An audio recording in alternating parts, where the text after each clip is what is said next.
Teman-teman, kita masuk ke belakang dan itu bener-bener waduh. Ya, pada masanya itu adalah hal yang nggak apa-apa ya. Maksudnya mobil yang utilitarian kali ya. Nih, kalau nih. Oh tuh, apa tuh artinya itu ya? Jadi mobil basic aja nih kayak gini. Ya udah. Jadi kayak mobil ya disuruh ngegas tiba-tiba masih bisa.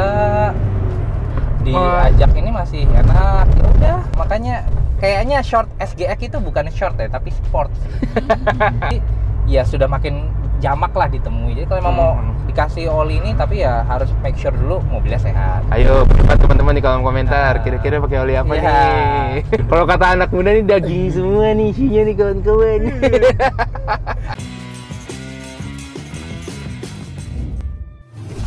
Teman-teman, selamat datang lagi di How to Treat Your Car. Biar dompet sempit, yang penting modif kita lancar. Hari ini balik lagi nih. Halo. Sama Halo. siapa nih? Kenalin lagi deh. Halo, selamat semuanya. Nama aku Michael Raditya. Dengan mobil apa ini? Oh iya, kembali lagi dengan mobil baru ya, Kijang SGX Kapsul tahun 2000. Sebelum dimulai, kenapa ini konsepnya dengan baju, dengan peci? Nah, jadi memang konsep begini nih karena kebetulan ini mobil bukan sembarang Kijang, tapi ini mobil bekasnya mobil dinas Kementerian Pendayagunaan Aparatur Negara. Oke, Gitu. berarti bukan random dari marketplace ya? Oh enggak, ya memang ini belinya di marketplace, tapi memang ya kan namanya juga lelang negara ya. Kebetulan ini enaknya sudah dibalik nama ke plat hitam, jadi nggak perlu ngurus-ngurusin lelang, mutasi dan sebagainya. Sampai yang kemarin kan lu cerita, lu pengen punya carry ya, carry warna kuning, warna oranye ya. Iya. Dan gue masih inget itu. Terus setelah lain-lain lu nge-tag gue soal Espas yang ada baknya, kayaknya nggak mungkin diambil itu. Gue pikir ya udah, jadi gue antepin.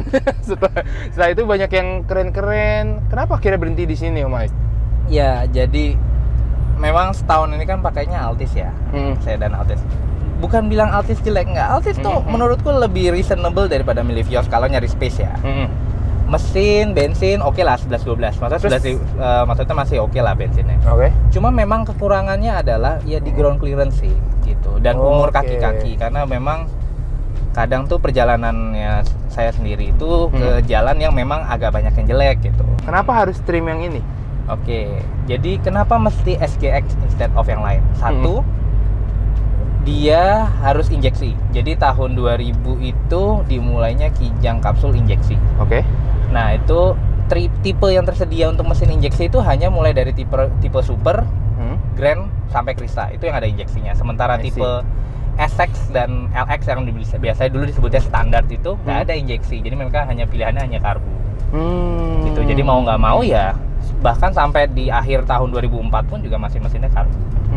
Nah, terus yang kedua, selain mesin injeksi juga dari segi fitur juga. Jadi kan fiturnya SGX ini termasuk mirip dengan LGX, tapi ini jadi tidak perlu beli tipe yang LGX, tapi sudah bisa merasakan fitur-fitur LGX. Nah, yang baru yang ketiga soal dimensi.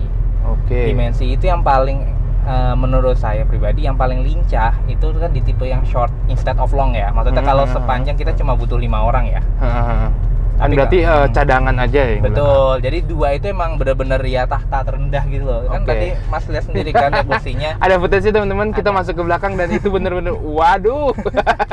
Ya, pada masanya itu adalah hal yang nggak apa-apa ya guys. Lutut bertemu lutut. Iya. Tidak apa-apa. Zaman itu ya, zaman sekarang mungkin akan dihina-dina sih. Kayak langsung viral ya? Iya, langsung viral. Mobil tahun segini, kursinya nggak hadap depan ya. Nah, berarti itu beberapa alasannya. Ada lagi? Mungkin harga juga ya, karena kan budget ya. Tadi dibilang kan kemarin ngejual Altis di 60 juta dan pengen cari mobil yang di bawah itu, yang artinya mungkin budgetnya 30, 40, 50 lah ya. Gitu. Tapi pengennya yang tetap partnya murah. Tapi punya rencana apa aja nih Om Mike di mobil ini? Kan kita jadi punya bayangan. Jadi sebenarnya ada dua mungkin ya opsinya ya. Satu untuk jadi mobil yang benar-benar kayak mobil dinas saja. Jadi mobil dinas itu biasanya kan ada ciri khasnya stiker-stiker tertentu yang kaitannya sama pemerintah tuh. Ini sebenarnya lagi datang, lagi kiriman. Ada stiker yang tulisannya mobil tidak menggunakan BBM, mobil menggunakan BBM non subsidi. Itu tuh stiker itu tuh populer waktu eranya SBY kalau nggak salah deh. Waktu itu emang karena memisahkan antara mana mobil dinas, mana mobil sipil biasa gitu. Jadi yang boleh menerima subsidi waktu itu ya dulu. Cuman kan rakyat aja. Ya, cuma itu. Terus sama apa ya, paling selebihnya sih kita kembalikan penyegaran aja sih ya, selebihnya ya. Serunya ngobrol sama Om Mike adalah banyak banget nih sejarah kayak gini. Ini gue nggak tahu nih Om.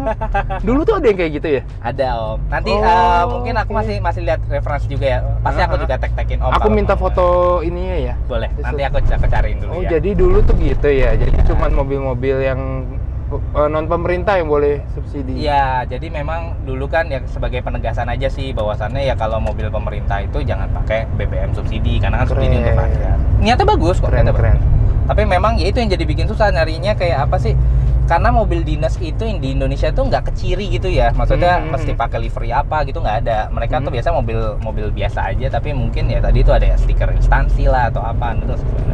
Itu yang opsi satu. Terakhir kali pakai plat merah itu di tahun berapa tadi sempat cerita? Kalau misalkan lihat dari BPKB, ini lelang itu dilakukan pada tahun 2024. Dan ini nanti jadi unik juga, nanti bisa difoto sih. Jadi di STNK itu ada keterangannya C27 nggak salah. Terus BN lelang, jadi balik nama lelang. Dan di STNK itu nggak ada pajaknya. Jadi kemungkinan pajaknya sudah dibayar instansinya dulu, baru dilelang gitu. Kemungkinan ya, karena kebetulan si pembelinya juga habis beli, habis itu langsung diblokir gitu. Jadi kita sendiri nggak bisa lihat pajaknya berapa. Kemarin coba nanya biro jasa, ya paling kalau kijang-kijang tahun segini at least 1.500.000 lah kurang lebih pajaknya. Ya itu keciri itu. Sama yang kedua dari faktur. Nah itu fakturnya kebetulan emang tadi itu yang bikin bukan deal breaker ya. Jadi kayak benar-benar akhirnya ngambil ya udah. Karena lihat fakturnya Kementerian PAN RB ya udah. PAN dulu masih belum RB, belum ada RB.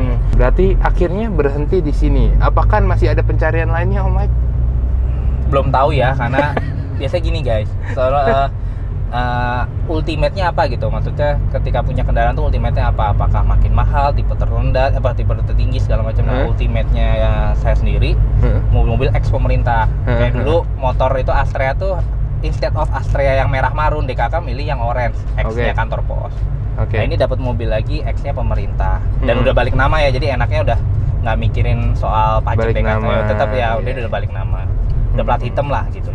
Nah ini seharusnya sih belum ada pemikiran mau ganti apa ya, harusnya ya, karena sekarang lagi nyamannya ya, karena memang ini enak sih, maksudnya mobil yang utilitarian kali ya nih, kalau nih apa tuh artinya itu ya? Jadi mobil basic aja nih kayak gini ya udah, jadi kayak mobil ya disuruh ngegas tiba-tiba masih bisa, diajak ini masih enak, ya udah. Sesimpel itu aja. Iya. Jadi kayak apa sih, dan less sensor ya. Kayak lagi mungkin buat beberapa orang kan irit itu biasanya juga terbantu oleh banyaknya sensor. Nah kalau buat yang males ngurus sensor ya ini mobil ini termasuk pilihan yang baik. Iya, dan harganya murah. Titik jatuh cintanya tuh gimana sih Om Mike sama ini mobil? Jadi, setelah banyak pilihan. Sebenarnya SGX ini tuh udah dari zaman kecil ya. Jadi waktu naik antar jemput itu dulu pasti selalu nurunin di salah satu rumah keluarga Batak waktu itu. Dan dia mobilnya SGX warna hijau tua, tapi tahunnya mungkin tahun 90-an kali, 97 atau 98 gitu ya. Jadi emang generasi itu. Terus ngelihat kayak kenapa sih kok mobil ringkes gitu loh. Walaupun sebenarnya kan kalau konsepnya short dan long ini juga diaplikasi juga di Taruna kan. Taruna punya sedikit. Short dan long itu bedanya seberapa besar sih? Kalau nanti lihat nih, sayangnya brosurnya masih pengiriman ya, jadi aku belum deh. Oh, brosurnya juga dibeli itu? Iya, aku beli brosur juga, nemu ada yang jual. Ada yang lucu. Tapi sebenarnya ada buku manual sih, nanti bisa lihat di buku manual. Di perbedaannya tuh kurang lebih 20 cm. Sekitar 200 meter. Iya, jadi secara ruang kabin emang akan gede banget bedanya 20 cm itu. Tapi ya itu tadi, Mas tadi ngerasain kan tadi pas dicek kan, anteng aja bodinya kan, nggak males, nggak apa, itu enaknya short itu. Makanya kayaknya short SGX itu bukan short ya, tapi sport sih. Ini buat nikung tuh juga ringkes, apa ya, enak aja zippy gitu. Dan memang kemarin sempat jejerin kayak Xenia, jejerin sama Calya, emang dimensinya segitu-segitu aja, nggak yang kayak apa ya, mobil gede gitu, enggak. Ternyata 20 cm itu ngaruh ya? Ngaruh Pak, 20 cm sejengkal ya. 20 cm sejengkal doang. Tapi in terms of body itu ngaruh. Tapi kayaknya wheelbase-nya nggak berubah, sama kayak Livina sama Grand Livina itu bedanya juga di buntut. Tidak sampai di wheelbase setahuku ya. Jadi Livina Grand. Oh iya iya. Livina Grand Livina. Jadi ini konsepnya agak mirip-mirip sih. Sama kayak Taruna juga gitu. Taruna tuh panjangnya panjang di buntut. Oke. Terios juga ada Terios pendek kan? Nah, tapi kan sayangnya Terios pendek tidak official dijual di sini kan. Iya. Dimasukin EU atau dimasukin buat tes pasar waktu itu. Keren. Mobil ini di angka berapa, Mike? 610. Oh, mobilnya. Berapa ya? Untuk saat ini ya, despite of BBM-nya ya 8 lah ya. 8 ya? 8 oke lah. Duanya ke? Duanya itu karena mobil ini belum perfect, terus terang. Ini mobil AC-nya belum dingin. Ya namanya juga baru seminggu ya, baru 3 hari bahkan. Jadi belum sempat ke tukang AC, belum sempat benerin body, partnya masih pengiriman semua. Bener. Jadi ya 8 itu masih bisa disesuaikan lagi lah nanti ke depan kalau misalkan udah makin maksimal kan mungkin akan. Berarti termasuk yang lebih better ketimbang lu ngerasain sebuah EPV kemarin ya. Kalau ini bener-bener dikompletin udah dapat 10 ya? Ya insya Allah lah. Tapi EPV juga ya in terms of modern ya. Maksudnya sekarang kan akhirnya di rumah ada duo SGX kan. EPV SGX sama Kijang SGX. Dua-duanya sama-sama SGX. Oke. Tapi kan memang beda ya. Yang satu dibuat di tahun basicnya di tahun 97. Ya mana waktu itu ya dengan radio kaset, AC double blower itu udah cukup lah. Asik ya? Iya, udah asik. Zaman itu 2008 kan sudah mulai apa ya, banyak radio monitor, DVD, harus bisa nonton film, double din itu is emas gitu kan. Kayak terms kenyamanan kalau dibilang nyaman pasti akan lebih nyaman EPV lah. EPV itu kan lebih baru, juga ada armrestnya. Ini nggak ada armrestnya. Range harga tuh jauh gak sih Om Mike dari tipe-tipe itu? Oke. Kalau Kijang Kapsul sendiri, Kijang Kapsul itu dimulainya tahun 97. Oke. Produksinya sampai 2004 sebelum nanti ganti Innova. Kalau untuk range harga itu sepemahamanku ya as low as 30 juta. Itu biasanya tergantung kondisi dan tipe ya. Biasanya tipe-tipe basic sih kayak SX, LX itu, tapi dengan catatan kondisinya tidak istimewa ya. Pasti 30 jutaan dapat. Sedikit. Tipe terendahnya tuh udah dapat power steering apa belum? Kayaknya belum deh. Belum ya? Kayaknya belum. Ini kan udah kan? Ini udah. Oh, itu aja udah mahal sendiri tuh. Iya makanya. Iya kan? Enak. Atau juga ya. Nanti pasang juga segitu harganya. Makanya. Tapi kan kembali lagi ya, kalau emang kebutuhannya cuma buat angkut-angkut, basic, ya cukup lah SX LX tuh. Tapi emang ada auranya sendiri. Orang yang suka base trim, misalkan nggak apa-apa nggak ada RPM, nggak apa-apa nggak ada Audi, nggak ada RPM, sampai RPM nggak ada. Iya, jadi emang speedonya beda.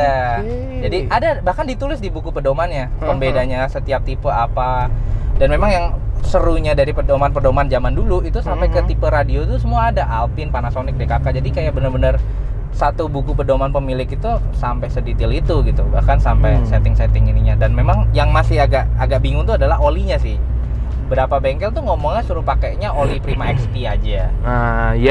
Oli ngomong pakai Prima XP lah gitu. Tapi ketika ngelihat buku manual, bahkan mereka berani ngeklaim 5W30 sampai 10W40 itu termasuk encer gitu untuk mobil ini. Maksudnya kayak hebat juga ya, pabrikan ngomong ini malah minta yang lebih encer gitu. Tapi ini sekali lagi ya, belum tahu apakah proven atau enggak, tapi memang rencananya sih nanti kalau udah jalan berapa lama mau diganti oli 15W40 aja. Boleh PTT, tuh. Gitu. Nah itu tuh boleh tuh diomongin. Kalau ngomongin 1540 berarti paling kental dari spek bukunya, lebih kental dari spek bukunya. Sebenarnya iya, enggak, bukunya tuh dia ngasih range. 10 kan? Dia ngasihnya range. Oh jadi, sampai. Jadi dia tuh kayak ngasih display doang, bahwasannya kalau suhu segini, oli segini akan segini gitu. Tapi dia merekomendasikan 5W40 apa berapa? 530. Oke.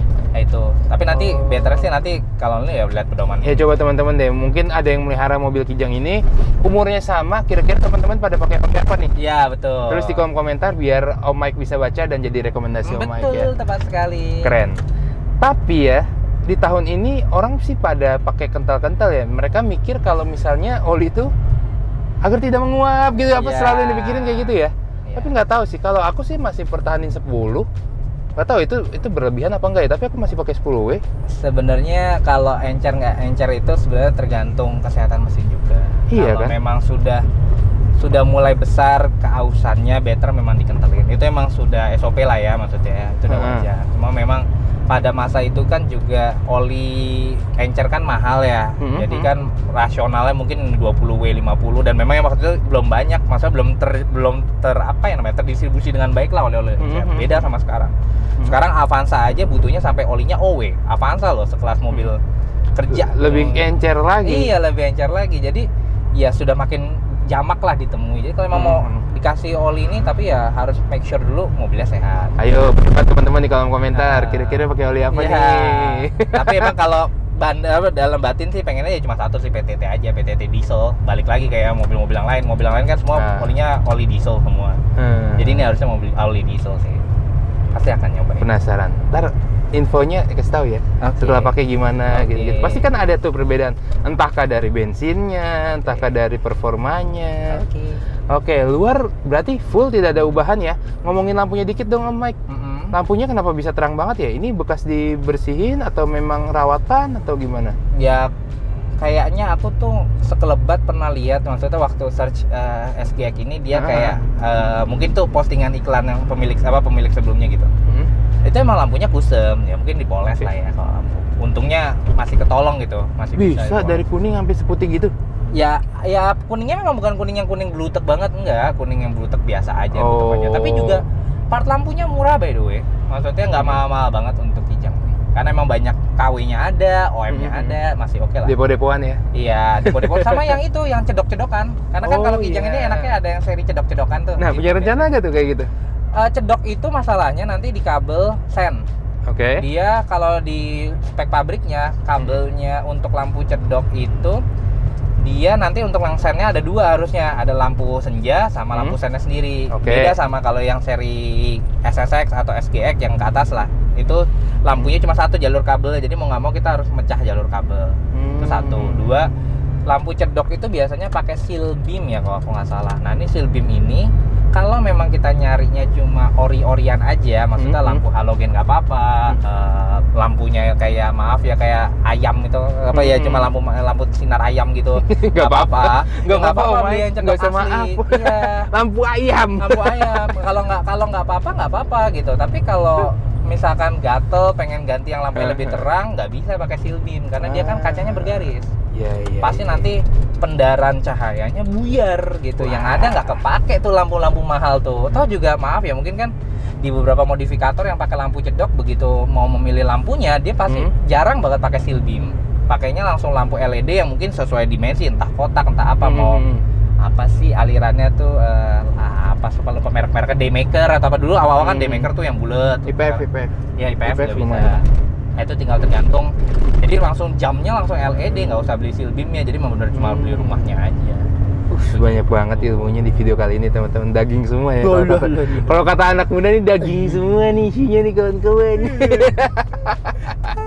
Keren. Luar dalam catnya masih standarnya ya, tapi akan direstorasi. Tapi kemungkinan akan direstore. For ini aja sih, buat umur aja sih. Nah, knalpot dulu. Terakhir nih, kayaknya masih penasaran soal knalpot. Ini kenapa straight ya? Nah, aku sering lihat teman-teman yang lain Kijangnya itu dapet muffler. Bukan muffler. Apa? Bukan silencer. Muffler. Ini muffler tip biasanya. Iya, yang dijepit ya. Iya. Jujur karena aku belum kulik-kulik banget, tapi memang kalau dari bukunya sih nggak dapet aksesoris itu ya. Dan mungkin ini karena mobil pemerintah sekali lagi ya. Berapa banyak sih yang mau modif mobil pemerintah, mobil dinasnya kan nggak banyak ya, kayak ngapain sih saya pasang velg NK bagus-bagus atau NK rally gitu di mobil dinas, kan enggak ya. Roti foam. Iya, roti foam gitu kan. Jadi ya harap maklum lah kalau perintilan lain-lainnya basic. Paling cuma apa nih, kiwir-kiwir tisu doang nih di atas ini. Ya ampun, jadul banget ya. Ini masih tisu. Oh, berarti memang itu bawaannya sepertinya? Kayaknya bawaannya. Dan tadi kebetulan kan sebelum kesini dicuci dulu ya, cuci kolong gitu. Terus jadi ngeliatin, so far kolongnya aman. Tapi memang di bagian, lucunya ya, mungkin di bagian knalpot itu karena ini mobil mungkin mobil operasional ya, yang jarang high rev gitu kali ya. Itu masih utuh-utuh aja gitu. Tapi di bawah sih, maksudnya di bagian bawah tuh nggak yang aneh-aneh gitu.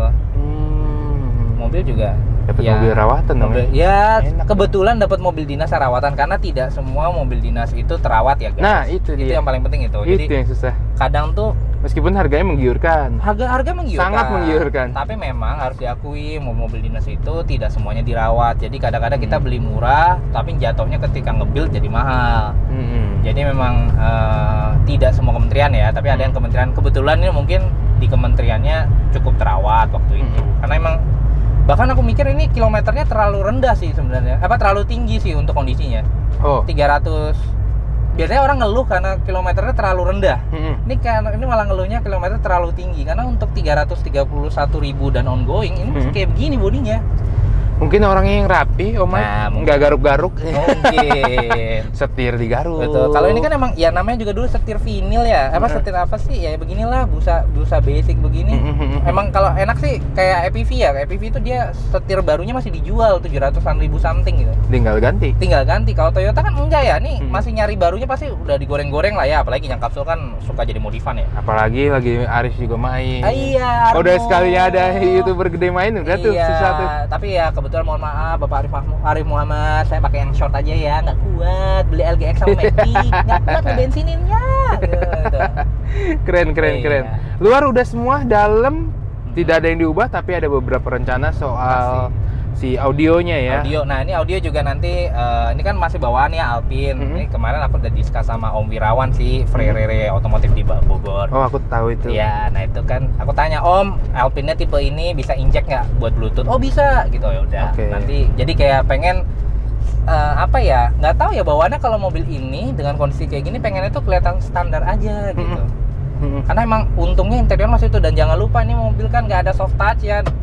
Masih brang-breng begini ya Allah. Digebuk-gebuk aja. Kalau marah tuh udah nggak usah banting-banting HP, nggak usah gebuk-gebuk dashboard kijang aja guys. Nggak ngaruh apa-apa. Udah begini aja gitu, nggak takut dashboard pecah, nggak apa kan gitu. Sepanjang nggak bentur ya. Kalau bentur ya lain lagi. Oke. Dan dalam semua masih bawaan ya, dan yang salut adalah si kursinya masih looks good. Ya, ini tinggal cuci aja. Aduh, siapa yang mencuci? Mungkin ada rekomendasi tempat cuci. Nah, kalau cuci nggak ada. Jok fabric ya, kali ya bisa tulis di komen ya. Gue selalu kecewa dengan cucian fabric, nggak tahu kenapa. Karena susah sih, karena memang cuci fabric itu dia harus punya vakumnya yang bagus. Di satu sisi nyemprot, satu sisi nyedot. Nah, ini yang nggak semua punya gitu, walaupun semua bilang bisa bersihin fabric, bisa. Nah ini makanya ujung-ujungnya disikat doang kan dari luar kan. Itu makanya terus kan ya, tapi memang harga berbanding lurus ya. Kalau mau minta vakum yang bisa begitu pasti harganya nggak mungkin di bawah 500 bersihin fabricnya. Vinilnya masih oke lah ini untuk mobil bawaan. Vinilnya masih atapnya belum turun. Atapnya belum turun. Iya, ini kan vinil. Iya ya, nggak mungkin turun ya. Seharusnya masih sepanjang tidak dibongkar pasang ya. Ini kan penting permasalahannya kalau kita pasang perdam, nah itu kan pastinya mesti ngebuka ini semua. Tapi kalau nggak buka perdam, ya so far nggak perlu banget sih perdam sih. Bahkan di seri ini sudah ada double blowernya. Iya, nah itu yang paling penting. Kalau mau double blower harus beli yang tipe Grand. Dan juga maaf ya, waktu itu tipe Super itu bahkan headrest aja nggak ada gitu. Waduh. Headrest yang belakang ya, headrest yang belakang. Jadi kayak maaf ya, leher bisa aja gitu ya gitu. Jadi emang lucu sih, tapi yang SSX ya. Tapi kalau tipe LSX-nya tetap ada headrest. Cuma nggak ada headrestnya di jok yang paling belakang. Ya, jadi tetap di trondol guys. Terbaik. Thanks Toyota. Banyak banget loh ilmunya teman-teman hari ini. Keren. Om beneran riset dulu ya semuanya ya. Kebetulan kan ya itu tadi ya, seperti membeli sebuah EPV, kalau yang seri lebih tuanya bisa nabrak tuh Matic-nya. Masih inget banget aku kan. Iya, dan kemarin kebetulan thanks to Mbak Anastasia ya, siapa itu ya, itu kan nge-share ya, dia ada postingan EPV di Singapura gitu, di B-Forward. Nah itu kan jadi kelihatan tuh sebenarnya kalau even spek luar negeri aja dia bikin bannya tebel gitu. Dan di kita kan masalah bannya standar, jadi ground clearance-nya jadi nggak ada gitu, jadi ground clearance-nya pendek. Waduh. Memang harus disiasatinya dengan bikin beli ban tebel sih yang lebih gede. Tapi percuma tuh masang tutup deck juga nabrak juga. Dan lucunya mobil EPV Matic itu harganya nggak jauh sama ini. Yang tahun segitu ya, EPV Matic tahun segitu tuh harganya cuma 60 kecil. Ayo. Kalau beli Kijang kapsul juga paling ya 50 gede, 60 kecil lah ya. Buat dapat yang rapi ya. Iya. Oke. Ayo teman-teman, kira-kira yang mana yang lebih menarik? Ya kalau mau nyarinya cuma for the sake of Matic aja ya nggak apa-apa lah, EPV Matic oke. Gitu. Ini untuk orang-orang seperti apa yang butuh mobil ini Om Mike? Satu, nggak masalah dengan transmisi manual. Itu first time ya. Tapi emang ya Mas tadi lihat kan, manualnya tuh transmisinya anteng, bukan yang godek-godek mungkin kalau yang punya atau yang susah nyarinya ya. Duanya mana sih? Gimana? Enggak, itu cuma cetek. Jadi sangat straightforward lagi. Dan memang agak beda. Innova kan batangnya tinggi ya, terus kayak kalau lagi idle tuh dua nggak apa-apa dengan konsumsi BBM. Karena ini mesin lama 7K ya, expect lah di antara 7 sampai 12 lah ya. Kalau mau positif banget 12. Tapi ya itu tadi 12 itu harus konstan gitu. Itu biasanya udah kajian-kajian, udah sangat tenang hatinya, sopan. Dan memang ini mobil kalau mau diajak kenceng tadi juga bisa, maksudnya bukan kenceng ya, diajak responsif gitu bisa. Dan ini memang BBM-nya sel super. Ini kita ngomongin bukan masalah kenceng buat ngebut ya. Kalau misalnya ada jalan yang butuh akses lebih cepet gitu kiri kanannya, atau nyelip lah ya. Betul. Ini nggak kita butuh nyelip ya. Cuma ya sekali lagi ya, ini mobil tahun segitu, remnya nggak ada ABS-nya ya. Ya harus hati-hati lah. Oke, mantap sekali. Semua sudah. Teman-teman yang pengen ikut perjalanan dan pencarian lainnya, jangan dong please, udah diomelin ini, jangan ya. Cek Instagram di Mr. Wagonis karena banyak banget yang lucu-lucu tuh, barang-barangnya bagus, harga oke. Kayak Om Mike tuh kayak bantu tawarin nggak sih? Ini ada yang bagus nih, kalau mau saya tahu. Dan yang paling penting adalah kita harus berbangga sama Indonesia domestic market, guys. Oh, apa lagi tuh? Iya dong, kan kita selama ini selalu menganggap JDM itu ya paling holy grail lah. Gitu. Tapi IDM tuh nggak kalah menarik gitu. Tapi ya emang harus kita raise awareness-nya juga. Keren. By the way, thank you banget juga loh buat spion mundurnya. Oh iya, sangat berguna. Selamat. Sangat berguna, kecuali malam. Iya. Nggak tahu kenapa kayak nggak bisa lihat loh. Iya, ya susah sih kalau malam. Ini makanya susah nih sekarang nyari spion paculnya, spion belakangnya kalau buat ini. Karena ternyata space-nya terlalu kecil, besi buat list pintunya terlalu kecil. Cocok-cocokan sama karetnya juga kan? Iya. Jadi rencananya sih masih berburu spion bagasinya Nissan Serena C23 yang kayak pacul gede gitu. Mantap. Ntar tak kasih lihat fotonya. Teman-teman, terima kasih udah nonton video kali ini. Semoga jadi manfaat buat teman-teman. Dan Instagramnya di mana Om Mike? @MrBagonis. Di sepanjang video di kiri bawah, teman-teman silakan follow dan kenalan dan nanya-nanya. Sampai ketemu lagi di video selanjutnya dengan mobil-mobil yang kita tunggu nih. Om Mike bikin mobil apa lagi? Jangan dulu ya, puasa dulu ya guys ya. Tapi ntar update-nya tolong diupdate ya. Pasti kalau nanti ini mobil jadi kayak gimana. Gue juga penasaran dan nunggu banget. Gitu ya teman-teman. Sampai ketemu lagi di video selanjutnya. Thank you.